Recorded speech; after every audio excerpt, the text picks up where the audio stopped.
See, we've got some people filling in. It's great. Good morning, everyone. Give it a minute to see when those numbers start to slow.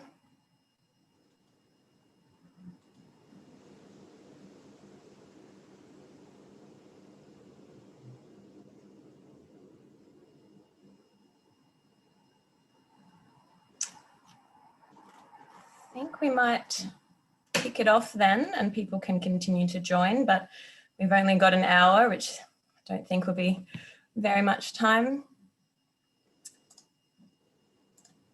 So, good morning, everyone.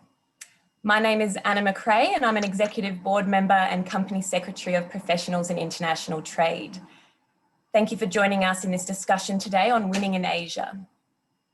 For those of you who are not familiar with Professionals in International Trade, or also known as PIT, we were founded in 2015 as a professional association of people working in international trade in Australia and New Zealand.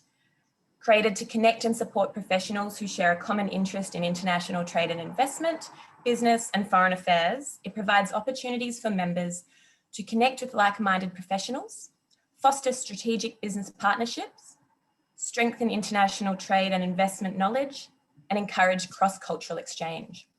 If you'd like to learn more about PIT following this event, you can find us at pit.org.au and on LinkedIn. Now, just a couple of technical notes. There is a Q&A chat function here, which we encourage you to use. We do only have half an hour or so, 30, 40 minutes to chat with our panelists today, so we'll try and squeeze in what we can. And I also have a colleague from the PIT board, Najib, here as backup should anything go wrong with the internet or technology, God forbid. Okay, so also this is being recorded. For those that can't attend live, they'll receive a link following the event. So I'm going to start today by introducing our guest speaker and panelists before we dive into the report findings. So, as the CEO of Asialink Business, Mukund Narayanamurti is leading the organisation's mandate from the Australian Federal Government, Department of Industry, Innovation and Science, the Maya Foundation and the University of Melbourne to create an Asia-capable workforce in Australia through the delivery of best-class in-class capability development programs, applied research and market insights focused on Australia's engagement with Asia.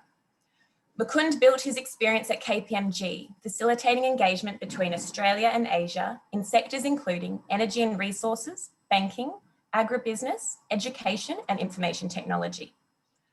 Mukund received his MBA from the Sloan School of Management at the Massachusetts Institute of Technology. He is a qualified chartered accountant and has also received a Master of International Tax from the University of Melbourne and a Bachelor of Commerce Honours from Deakin University. He was awarded Deakin University's inaugural Alumnus of the Year, awarded in 2011, and an Australian Leadership Award from the Australian Davos Connection in 2012. Then we have Kathryn Dioth. She is the Chief Executive Officer of the Hinrich Foundation, a unique Asia-based philanthropic organisation that works to advance mutually beneficial and sustainable global trade. They believe sustainable global trade strengthens relationships between nations and improves people's lives. The Foundation supports original research and education programs that build understanding and leadership in global trade. They are an authoritative source of knowledge, sharp analysis, and fresh thinking for policymakers, business, media, and scholars engaged in global trade. Now, as CEO, Kathryn leads the sustainable development of the Foundation across program management, financial management, and operational risk management. In particular, she has led the expansion of the Foundation's international trade, research, and education program since 2013, which she may touch on for us today. Prior to joining the Foundation, Kathryn spent 20 years in the financial services industry in Australia and Asia with global organisations. Last but certainly not least, we've got Neil Parekh with us this morning, who joined Tikehau Capital as a partner and head of Asia, Australia and New Zealand, based in Singapore. Prior to his current position, Neil was General Manager Asia for National Australia Bank, where he was responsible for all business, regulatory and governance matters in the Asia region. He benefits from more than 30 years of global experience in the financial services industry in Asia, Pacific region, US and Europe, with senior roles with Bank of America, Societe Generale, DBS and NAB. Neil contributes his time as the chairman of the Singapore Advisory Committee for the Australian Institute of Company Directors, as a member of the Governing Council of the Singapore Institute of Directors, as well as serving on the advisory committees for James Cook University, Singapore. He contributes to the not-for-profit sector as a member of the Skills Future Subcommittee at CINDA.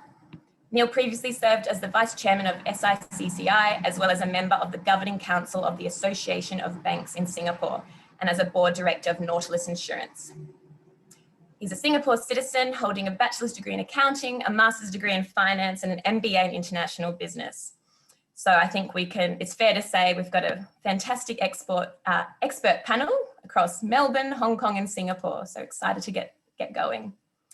So we'll have Mukund kick us off this morning with his high-level presentation of the Asialink Business Partners Report, Winning in Asia, Creating Long-Term Value, before Neil and Kathryn join in for a discussion. So as we continue to understand and feel the impact of the COVID-19 crisis around the world, Asia has never been more important to Australia's economic prosperity and security. 2 years in the making, Winning in Asia, Creating Long-Term Value is a project that seeks to dispel many of the commonly held perceptions of the challenges in doing business in the region. It provides fresh evidence-based analysis, which makes a compelling case for why our largest companies should increase their exposure to Asian markets. This report details the findings and recommendations from this project, and we are so grateful to have Mukund here with us to present some of these before we join in on the discussion. So I will pass it over to you, Mukund. Anna, thanks so much for that very warm welcome and introduction, and for setting the context so well for this session. It's terrific to have the opportunity to share some of the findings and recommendations from our Winning in Asia report that AICD, of course, we're a major partner of. And it's terrific to be here with friends like Najib and Neil and Kathryn, and very much looking forward to the discussion with your members and stakeholders as part of Professionals in International Trade. A terrific initiative, congratulations. So I might share my screen and then share some of the key findings and recommendations from this report. So as Kathryn, as Anna mentioned, apologies, that Winning in Asia was the result of 2 years of work undertaken by a group of partners to dispel some of the commonly held misconceptions of the challenges of doing business with our region. And we identified some significant questions that needed to be answered in order to really double down to ensure that our largest companies in particular could be supported with their trade and investment strategies with the region.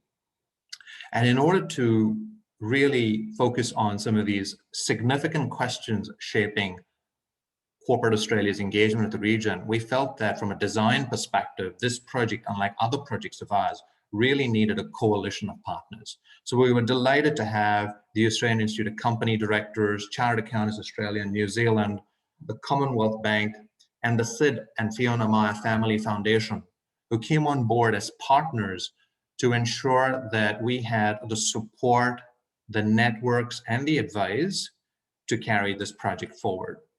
Built into the design was also the coming together of a task force of some of Australia's senior-most public company leaders.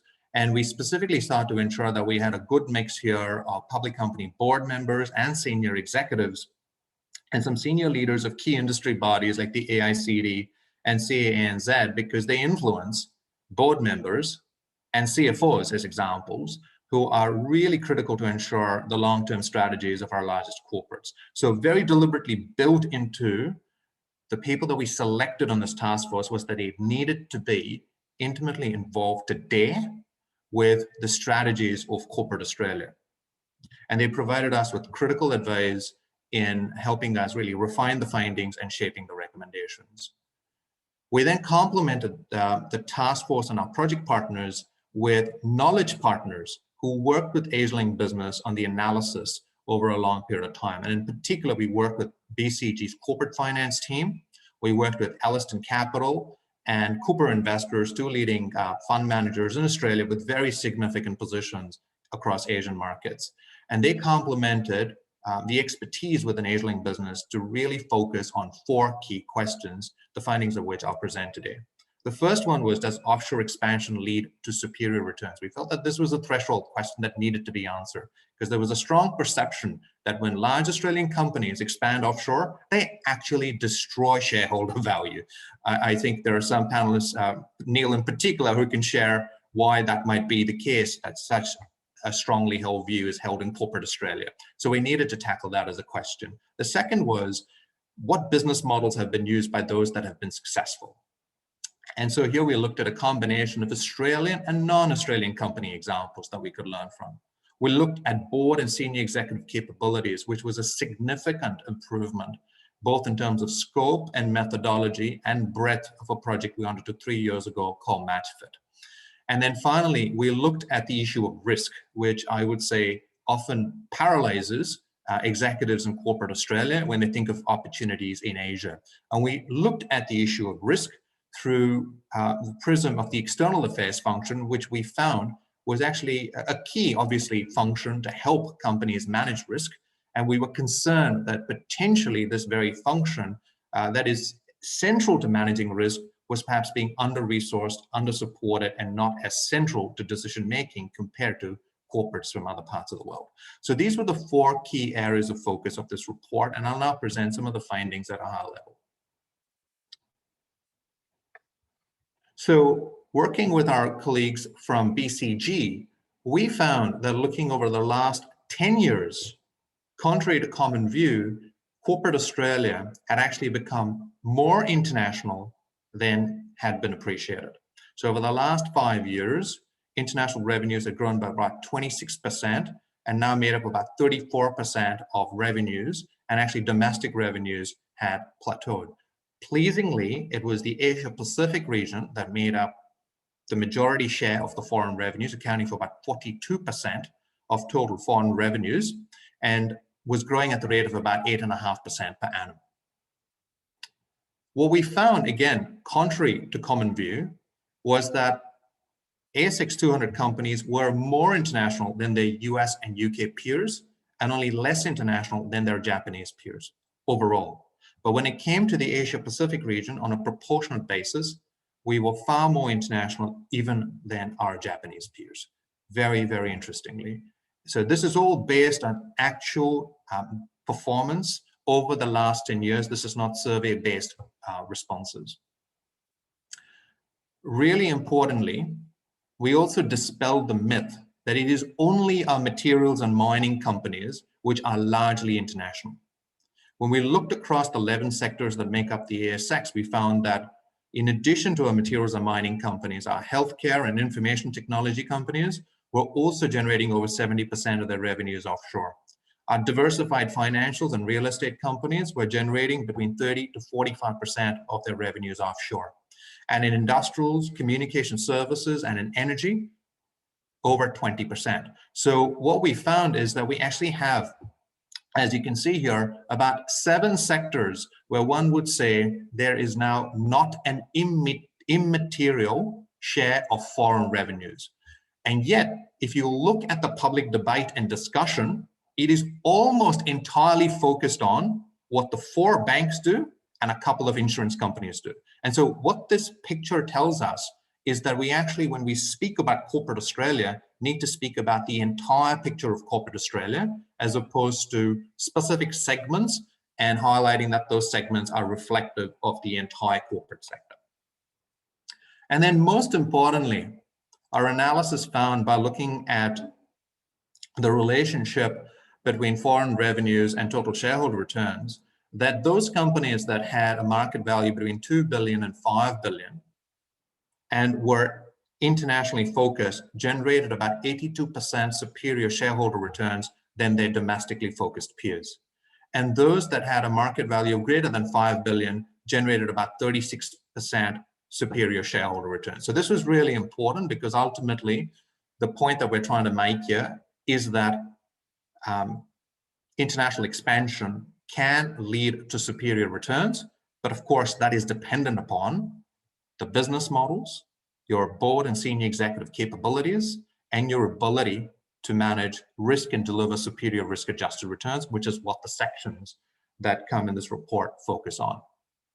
So when we looked at business models, we specifically built into the design of the project the study of not just Australian case studies, but 14 examples of non-Australian case studies into two key markets, China and India. Why China? Yes, we trade a lot with China, but if we want to diversify what it is we trade with China into more consumer-based products where there's a significant focus, as one example, then we really need to understand many of the trends in that market, which are currently perhaps not as well understood. So working with Cooper investors, we focused our analysis here on the trends with local players in various categories of consumer goods, how they had started to dominate market share, profitability, and returns, and were now the major threats to foreign players. The opportunities in tier 2 and tier 3 cities, which are currently not being captured by Australian companies, and the incredible ability through data and predictive analysis that local Chinese companies have to better position, price, and promote their products compared to foreign companies. So through some terrific analysis, quantitative analysis from Cooper investors, we were able to present the types of strategies that Australian companies need to adopt to succeed against intense domestic competition. India, we focused on because there's a landmark Australian government strategy led by Peter Varghese that champions greater outbound investment from Australia to India. But the big question mark is, how can our companies do this? So we worked with Elliston Capital to look at 9 case studies of non-Australian companies. We included one Australian example of Macquarie, but the other examples were companies like Unilever, Nestle, Suzuki, and others, to really study deeply why they had been successful in India in growing market share, profitability, and returns. And leave you with one key finding. What we found, contrary to the common view that it is impossible to be profitable in India in any meaningful time frame for Australian listed companies, we found that across all sectors, excluding the materials sector, the return on equity in India across all sectors was superior compared to what was being generated by ASX 200 companies. Now, this is not just homegrown Indian companies, but a large number of foreign companies. A part of their strategy in unlocking value for their shareholders is to list their domestic Indian subsidiary. So if you take Suzuki, for instance, the prized asset in their portfolio, which now contributes about 83% approximately of its total group value, is the Indian subsidiary. Just one example. Similar examples with Nestle, Unilever, and others. We then looked at 8 case studies of Australian companies, and we deliberately looked outside of financial services so that we could highlight, again, a breadth of examples of Australian companies succeeding in Asian markets. So we looked at Cochlear, which is investing in China. We looked at Car Sales, which undertook an extraordinary acquisition in South Korea. We looked at IDP Education, which through its digital strategy, has expanded across Asia. We looked at Lendlease, which has a breadth of investments right across Asia. And so we wanted to tell these stories of Australian companies through their business models and their senior executive capabilities of why it is that succeeded. We then looked at board and senior executive capabilities. And yes, here we did find, concerningly, that 90% of senior leaders in Australia are not Asia capable. So we looked at the entire population of ASX 200 board members. 1,705 board members and senior executives were studied. We looked at 10 specific areas of experience. For instance, had they worked for a company with an international footprint? Had they been based offshore for greater than or less than 2 years? Had they been based offshore for greater than or less than 5 years? Had they studied an Asian language? We looked at 10 very specific experience metrics. And then we converted those experience metrics into capabilities. 6 very specific capabilities, which our work has highlighted, has a strong correlation with really revenue and also earnings performance in companies. And yes, concerningly, because we set a high bar that you needed to achieve a score of greater than 50% in order to be called Asia capable, we found that 90% of our boards and senior executives would not be Asia capable. Now, this is obviously concerning, and I want to make the point here that 1, we set a high bar, which we should, of having to reach a score of greater than 50%. 2, these capabilities become more relevant as our engagement with Asia becomes less commodities and product trade-based engagement and more outbound investment-based because when it becomes more outbound investment based and you actually have a presence on the ground in the region through joint ventures, strategic alliances, through acquisitions, you need a fundamentally different set of capabilities in order to actually succeed. So these capabilities will become more important in areas like financial services, diversified financial services, or in banking and insurance companies that may look to expand again in the future, or in fast-moving consumer goods where we can no longer just trade from afar through long-term distribution strategies. These capabilities will become more important as we look to deliver more services-based outcomes in our relationships with Asia. And then finally, we looked at the area of risk. And as I highlighted, we looked at the area of risk through the lens of the external affairs function, because we recognize that over 50% of market value in Asian markets is attributable to reputation.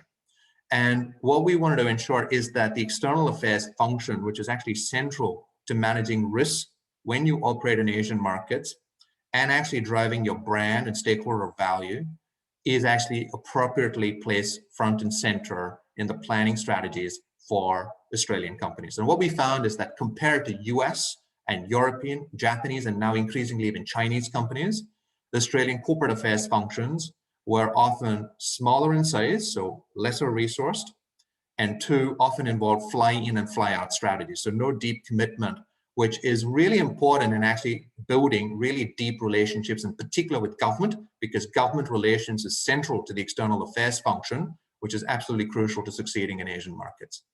And then finally, we studied the area of media sentiment analysis, because we got a lot of feedback from corporate Australia that the media in Australia is incredibly harsh towards doing business in Asia. If you were to fail in an Asian market compared to failing in the US or the UK, you're going to make front page news. No board wants to see that.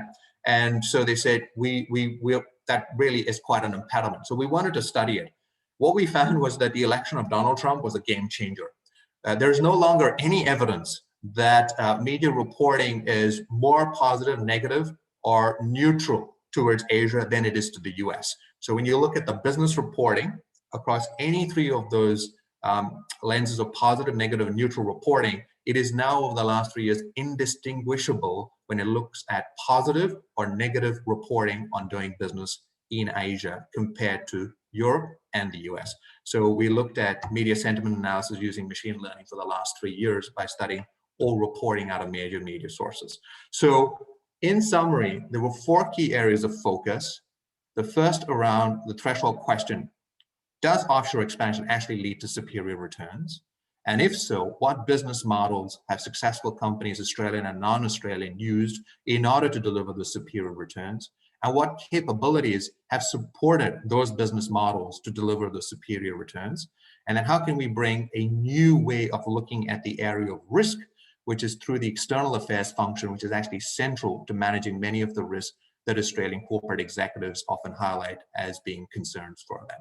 We, of course, backed all of this up with 14 specific recommendations in our report for business, government, and for intermediaries. And we're currently in the process of working with those key stakeholders in implementing these recommendations.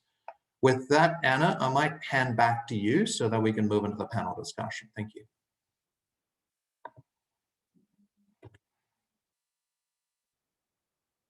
And I'm on mute. Thank you, Mukund. That was an excellent high-level summary. And I encourage everyone interested in reading more to download the report from their website. We'll also be sharing it in our email following this event also. So because we do have limited time to discuss, we're going to assume, and as the report very strongly advises, that there is untapped potential in Asia and that businesses can receive great value if they expand into Asia with the right considerations. So let's bypass that question of if it's worth expansion into Asia and look at the hows, how businesses can best approach this. Now, I saw in the report those fantastic case studies that that looked at some takeaway lessons for business models when approaching India, China, Japan, and Singapore. But I did wonder if for our audience today, Mukund, you might be able to touch on, and perhaps Neil, from your experience, overarching lessons for the region as a whole. And I know risk is an issue, as you mentioned, for Australian businesses who have quite a high or low risk appetite. So what advice you would give in terms of overall considerations when looking at business models for the region?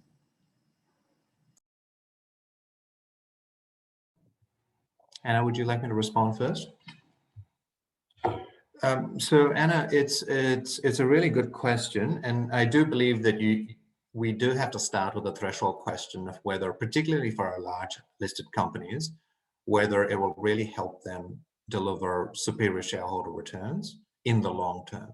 And the conversation that we encourage our leaders to have is not just one of risk, but of risk-adjusted returns.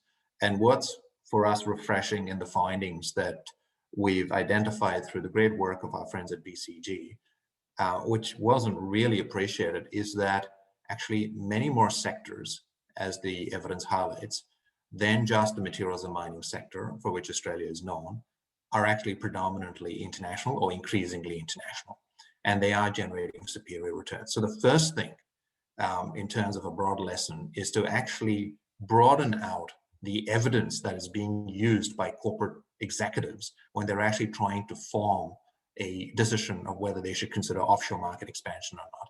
The second is that we also looked at other markets in Southeast Asia. We looked at Indonesia, there was Vietnam, we looked at South Korea, we looked at Japan, in terms of other traditional markets which have historically been inbound investment partners of ours rather than outbound destinations of ours. And we looked at them because obviously we're in a current environment where market diversification has become front and center for corporate Australia, and markets are being revisited for their potential. So I think that when you think of the lessons, I think that it's really important to actually study case studies which are current.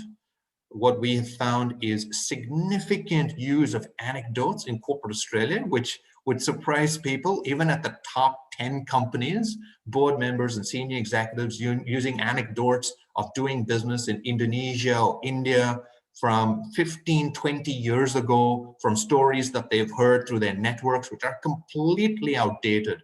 As an example, from just a session I was a part of on Friday, there were examples used that to deliver long-term returns, you need to have a multi-decade strategy. I would argue against that. There are examples of Australian companies that have delivered superior return on investment from investing in markets like India and other markets in Southeast Asia in about 7 years. So where they have returned the investment and where that investment has then become the fastest growing investment on their balance sheet. There are examples of Australian companies that have invested in joint ventures, which have grown the value of their investment fivefold in about 7 to 8 years. So long-term is 7 to 8 years, but 7 to 8 years is, 28 to 32 quarters. So if you have a quarterly point of view and you're assessing returns every quarter, then going from a quarter to 32 quarters is a huge leap. And I can tell you with those examples, those corporate leaders, including their boards, wanted to quit after 2 years, wanted to quit after 3 years, wanted to quit after 4 years. But if you ask them at the 7 and 8 year mark, they're pleased that they didn't quit. So this orientation of long-term as well, it's not necessarily multi-decade. You have to be present today by understanding these markets here and now and not relying on anecdotes, but actually using evidence from today's macroeconomic environment, micro-analysis at the industry level, and then coupling that with your executive capabilities to actually deliver returns.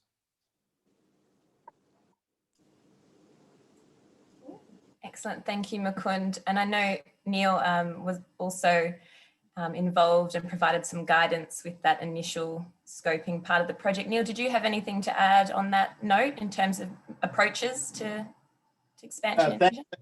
Thanks, Anna. First and foremost, thanks to you and Najib for inviting me to this panel with Kathryn and with Mukund. And quite frankly, exposing me to professionals in international trade. What a wonderful organization. I was not aware of it till we spoke a few weeks ago. So congratulations to all the members of this organization. doing business in Asia has been very well illustrated in the report that Mukund and team have put together, is different than doing business in Australia and other parts of the world. So we talk about Asia as one region, but the reality it's a collection of countries with different cultural nuances of doing business in various countries. Broadly speaking, if one is looking at what does it take to succeed in Asia, overarching ambitions as well as priorities, and I would say there are a couple that come to mind, is first and foremost, get the long-term strategy right. I think that's super important because there have been numerous instances of organizations coming into Asia with perhaps too short-term, perhaps too trading-oriented strategies, and Asia is a long game. So you better have a strategy that's going to work for you for the long term. The second is compete in products and services or exports where you can really be a value-add player to the local Asian economies over a period of time. So it's important to get that right, because at the end of the day, you do want to scale your business, which leads to my third point is you have to be relevant to, as the Asia business, to corporate group office in Australia over a period of time. No one expects you to be 10% of the revenue out of the box, but certainly over a certain period of time, you should be 10% of the revenue and hopefully 20% of the profits. But so get into areas where it's possible to get bigger and be more relevant for the group rather than not. The last thing is really hire local talent, because there's so many pitfalls in doing business in Asia, in different countries, whether it's in Japan or China or Indonesia or wherever. It's important to hire local people more as to help you become a better risk manager, because not having people on the ground is a big impediment in different regions. And it can be done out of one office, it can be done out of multiple offices, but hire local people.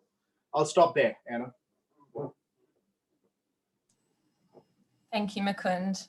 Thank you for that, for those 3 points there. With time in mind, I might just make a shift back to the notion of Asia capability and what that means and the value. The report goes into significant, really rich detail in terms of individual capabilities versus organizational capabilities. And again, encourage you all to have a look at that and perhaps assess yourselves and your teams to see, you know, who speaks a language, who's lived overseas, who's worked with these, you know, different offices in different countries, and see where your organization might sit as well. But I know that the Hinrich Foundation, just to complement this discussion, in the past, they have done some research in terms of trade partners and what local employers look for in terms of executive skills when looking at that trade flow. Kathryn, could you speak to some of those findings, please? Thanks, Anna. Thanks, Anna. And good morning, everyone. Congratulations, Mukund and Asialink, on a comprehensive and very practical report. And it's great to be engaged with professionals in trade. I've only just become aware of this organisation, and I've spent the last 8 years of my career focused on developing the skills of individuals involved in global trade across the Asian region. So I'm just delighted to find an organisation in Australia that is trying to do the same thing. So I hope that we can have a long-term partnership. At the Hinrich Foundation, we've been very focused on helping individuals involved in trade across the region develop the skills that they need to be successful. And we do that in partnership with universities and with companies that are involved in global trade. We can't do it all on our own, so company involvement is very important. And I noticed in the report that having experienced university education in an Asian environment was one of the capability criteria for assessment. And in fact, we've just developed a program delivered out of Ho Chi Minh City in Vietnam, but delivered in partnership with RMIT University from Melbourne, which is called the Master of Global Trade. And in order to develop that program, we've spent a lot of time with businesses across the region, asking them what they want from their managerial level staff, from their leadership teams, what types of skills they'd like to see developed in a program called the Master of Global Trade. And so I thought I'd just share some of those skill data points that businesses are interested in, because it seems to me that the membership of PIT might be very interested in making sure that they have those skills. And incidentally, that program is available to anybody who'd like to participate in it. It's a Master of Global Trade offered by RMIT University out of Ho Chi Minh City, and Anna will send information out about the program if you think you'd like to develop your Asian university-oriented capabilities. So when we started to put the program together, we interviewed 95 executives in 85 companies across the region. We held workshops in 4 locations: Singapore, Hong Kong, Manila, and Ho Chi Minh City, in order to hear from executives what they were looking for in graduates from a master's degree in global trade. And one of the really strong points that came through was soft skills around communication, building teams, cultural sensitivity, and they were particularly interested in issues like cross-cultural negotiation. So when you're negotiating in another market, understanding the cross-cultural nuances of negotiation is quite important, and in particular, the idea that not all cultures believe in win-win, and how you work through that when you're trying to engage in a negotiation. The other really important issue is critical thinking skills using data. So data-based critical thinking. And to pick up on Mukund's point, you know, using anecdotes to make critical decisions in business is not such a great idea. Using data is obviously something that businesses would rather that their executives use. And so the other really big issue, which is very hard to find any coursework on, and which we've very specifically focused on in the Master of Global Trade, is understanding the global trade framework. So that's things like FTAs and how to take advantage of them, how tariffs and quotas work, and what the impact of currency is going to be on your business model. And so, you know, teaching business executives how to work their way through what can sometimes be a quagmire of new and constantly changing regulatory requirements around inbound and outbound trade. We've tried to focus in the program on some of that too. Back to you, Anna. Fantastic, Kathryn. Thank you. So cross-cultural negotiation, those soft skills, critical data-based thinking, and understanding that global trade framework. I think they're great sort of high-level summaries of those findings you found. And I'll draw it back to the capabilities that were also detailed as well in the Asialink report, and prior to that, the Match Fit report. I have to say though, Mukund, bit of a concern. So I remember when the Match Fit report came out in 2017, it was quite alarming that only 7% or so of our Australian boards and senior executives are considered Asia capable. And with plenty of research to encourage why it is so important that we lift this standard, do you have an idea of perhaps why there hasn't been much significant change in that respect between Match Fit and Match Fit 2.0? Can you speak to that, please, and perhaps what needs to happen to see change? Yeah. So I think that, and it's a really good question, but what we've done with Match Fit 2.0 is actually broaden the methodology and go even deeper with the analysis, and that's helpful. So with the first Match Fit report, we looked at external data and evidence to form judgments across the 6 key capabilities that we found were critical for individuals to have to do business in Asia. So lived experience, sophisticated knowledge of markets, relationships with government, long-term relationships, cross-cultural competencies, language proficiency. So examples like that. What we did with this report, though, is we created an intermediate step, which has given us an incredible amount of information, which we previously didn't have, which is we looked at 10 specific binary areas of experience, which are yes and no response questions. So for instance, have you spent more than 2 years living and working in one or more Asian markets? Examples like that, which then gave us data, which we then used to convert it into capabilities. And so what that information highlights is that there are some areas in which actually there are some strengths. So while a large number of executives clearly have not actually lived and worked in Asian markets or studied in Asia or have studied an Asian language, actually over 90% have actually at some point in time worked for companies that actually have exported to international markets. So it's not like they don't actually have an understanding of what it is like to work in an international company. It is a key thing that they've not actually had the opportunity or sought the opportunity for developing specific Asia experience. So I want to just make this point because it's not quite the case that we have executives who absolutely don't understand the world or have not been exposed to international markets. It's very specific Asia capabilities that they're lacking, but they've got a platform from which to build. The second point I want to make is that your question of, what's changed in the last 3 years, the feedback that we have, and from senior board members, and Neil in particular will have some great insights here, is that it's a very crowded agenda for boards. The agenda, the feedback that we have, there's a great focus on diversity. There's a great focus on technology and cyber-related risks. There's a great focus on ESG-related issues. So, to add an additional area focused on Asia capabilities to drive growth, to support long-term strategies, there's no argument from boards and senior executives that it's important. It is about making it a top 3 strategic priority. So what I'm pleased about is, so if you say, what is the progress that's been made? Well, here's a very practical example. In 2017, the AICD were not a partner on MatchFit. The AICD are a partner of Winning in Asia. That's progress, yeah?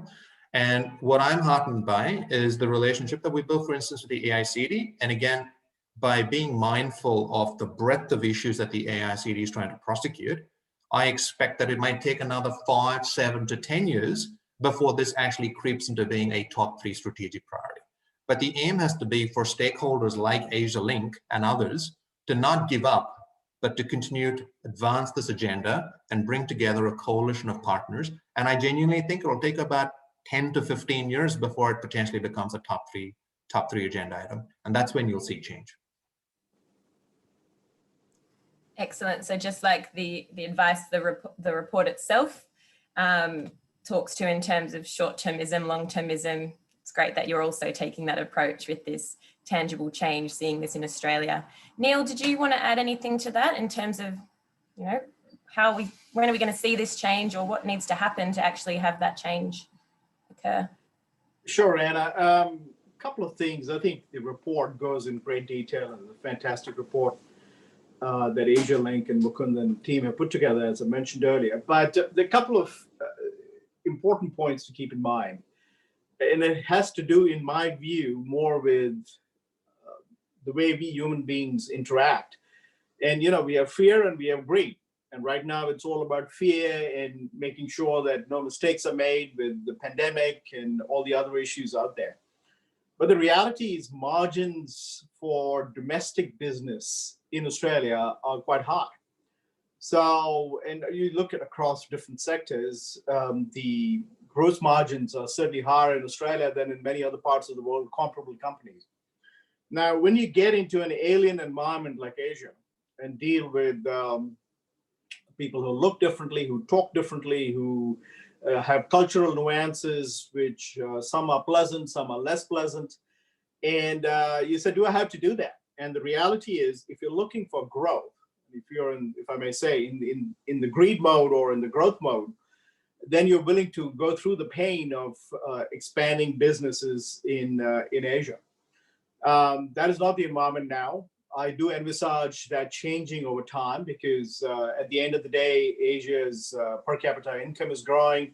Australia has a lot to provide to different countries in Asia, different industries.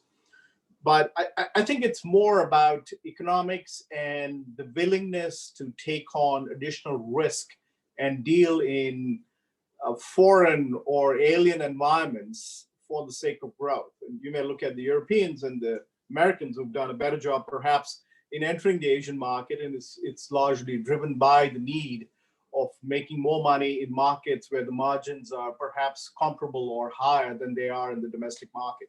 So one thing has to do with business itself in Australia. The second is the board agenda in Australia, certainly at the ASX 200 level, is very crowded, as Mukund pointed out. Now, how does Asia become a priority? And I think it has, again, to do with economics, and it has to do with risk and return and greed and fear. And I think it's going to take a little while. A couple of things have to happen.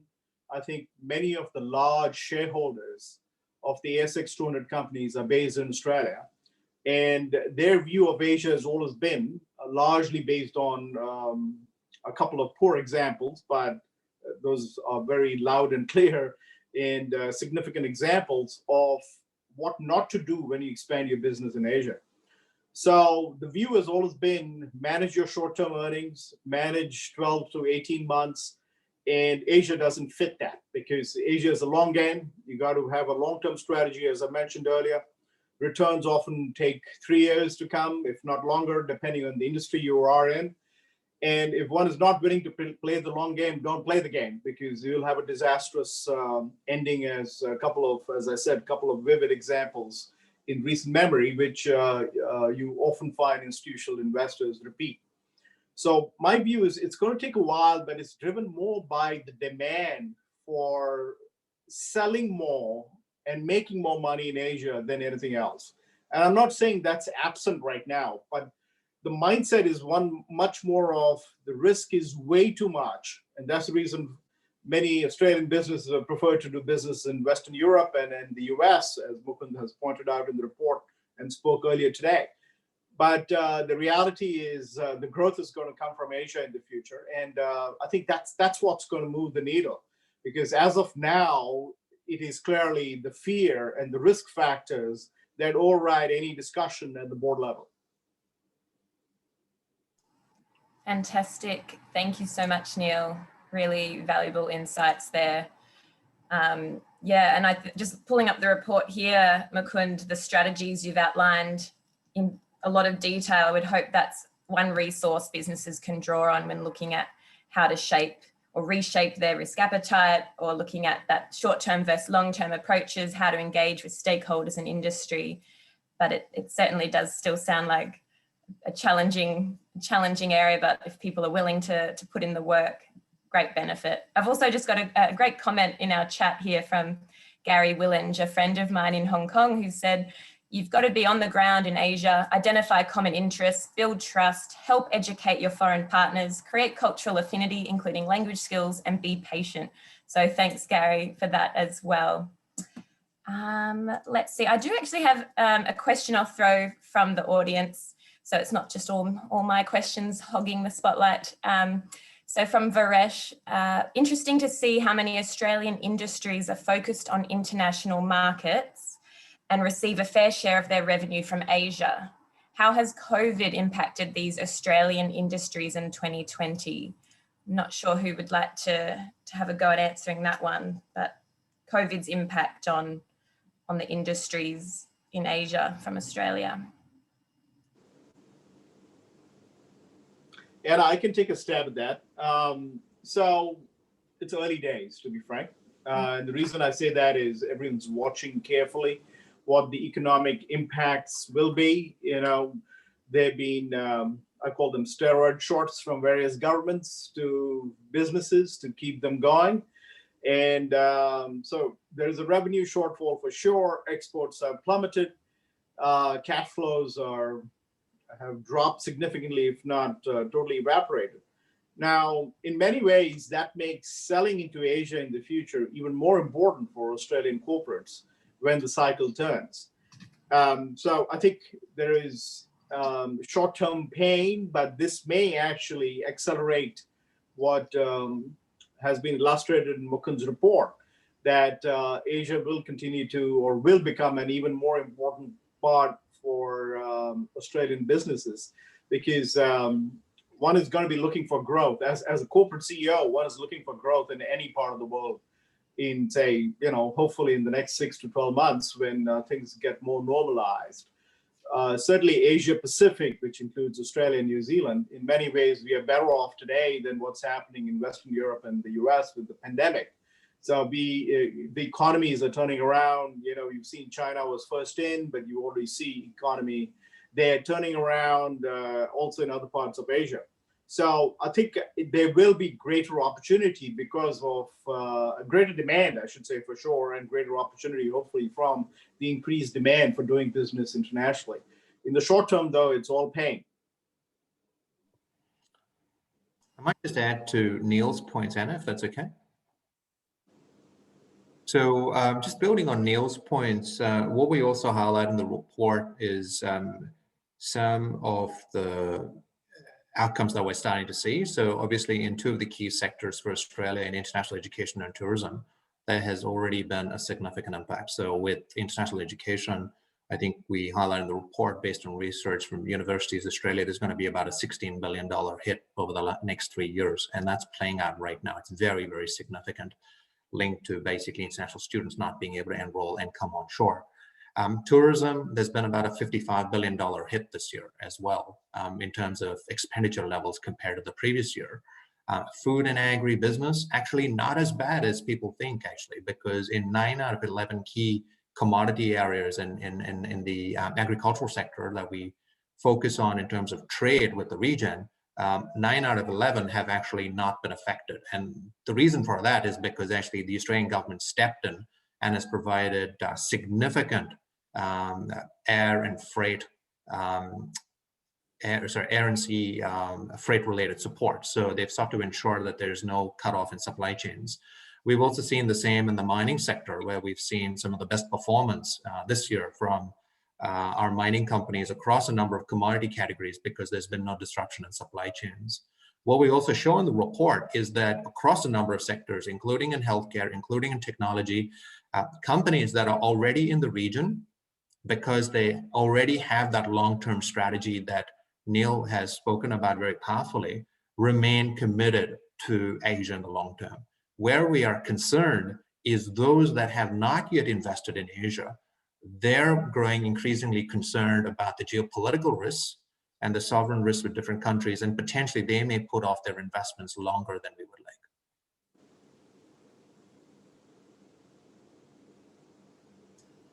Thanks, Mukund.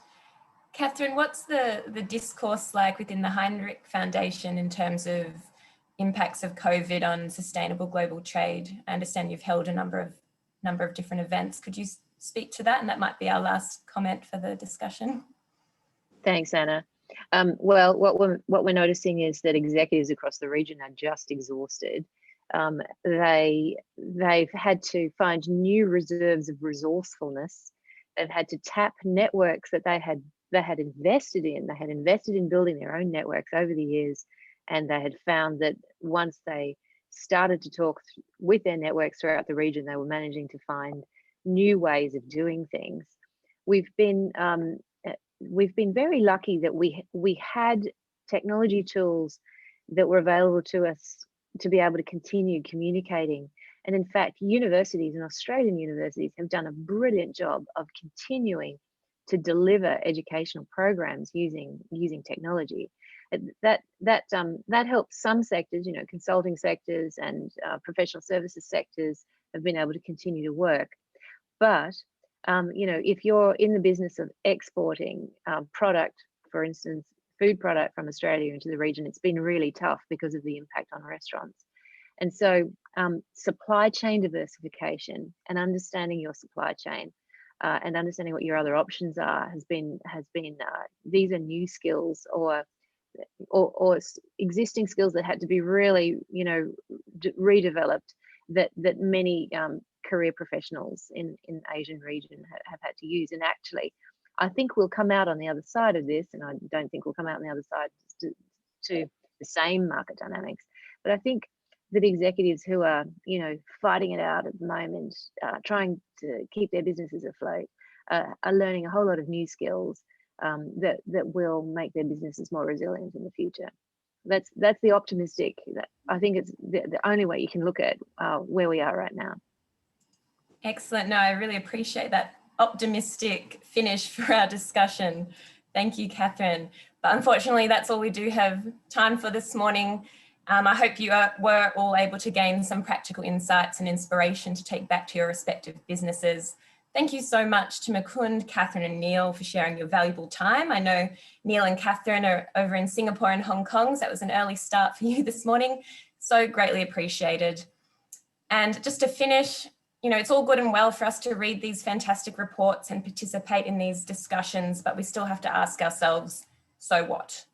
So while increased industry, government and private sector cooperation is a significant factor in seeing positive developments in Australia, we as individuals must also consider how we can further our own Asia capabilities and increase our contribution in this regard to the organisations, partners and clients we serve. Now, if you're not aware of it already, there's an Asialink Leaders Program, which is now in its 25th year, offers emerging and established leaders in the experience to build critical Asia capabilities and networks to meet the increasing demand for effective Asia engagement. I know Najib on our board, he went through the program a couple of years ago, and great things to say. So if you do want to hear more about it, I think it runs across a 12-month period, covers economic, political, social landscapes, effectively positioning the participants and their organisations for success in Asia. That's one way among others that you might like to be building your own Asia capability. Likewise, if there is anything else discussed in today's session that you would like more information on, please send us a message. You can email us at pitnewsouthwales@gmail.com or find us on LinkedIn also. We also have a Professionals in International Trade LinkedIn group, which you can join if you want to keep up the discussion, share further resources and details with each other. So we'll leave it there. Fantastic, 10:56. I think we did pretty good. Thank you so much and enjoy the rest of your day. Thanks, everyone. Thanks, Anna. Bye. Thanks, Neil. Thanks, Kathryn. Thanks, Najib. Thank you. Kathryn. Good luck, everyone.